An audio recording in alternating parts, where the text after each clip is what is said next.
So this is the device.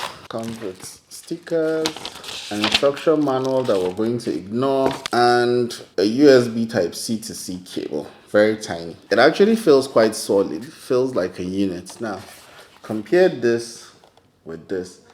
You can clearly see the difference.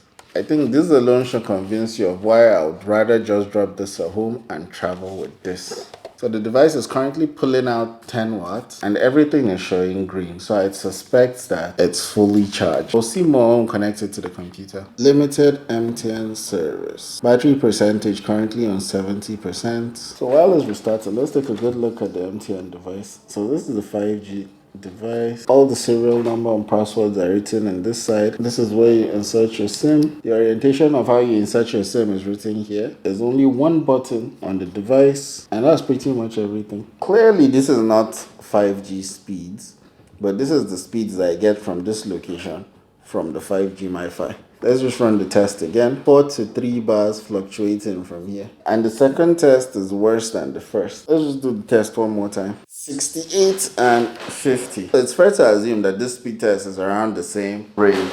Next up, let's switch to the router and test it again and see what speeds we get from the 5G router. And I got a speed of over 290 Mbps download speed. Let's refresh it again. This time around I'm getting over 300. So I have an idea of the speed I get when I use 5G on my phone. So I'm getting a speed of 190.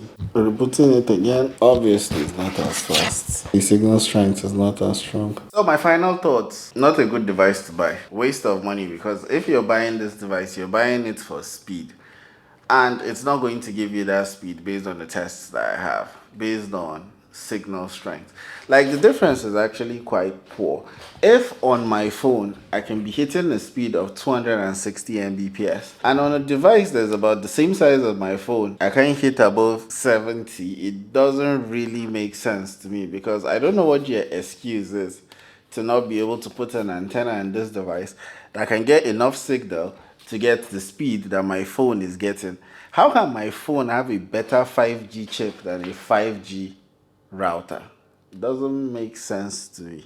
I realized there's a very important message that I didn't pass across. I didn't just test this in one location. I tested it in Enugu, then I tested it in Lagos, finally I tested it in Abuja. And the results were consistent across all 3 states in different locations within that state. The MiFi performed worse than the big router and my phone every single time. For the final test, I decided to go to an area inside Wuse where I know that MTN has really good signal. I've never been there and I've had bad signal, and I decided to do the test with my phone and the MiFi.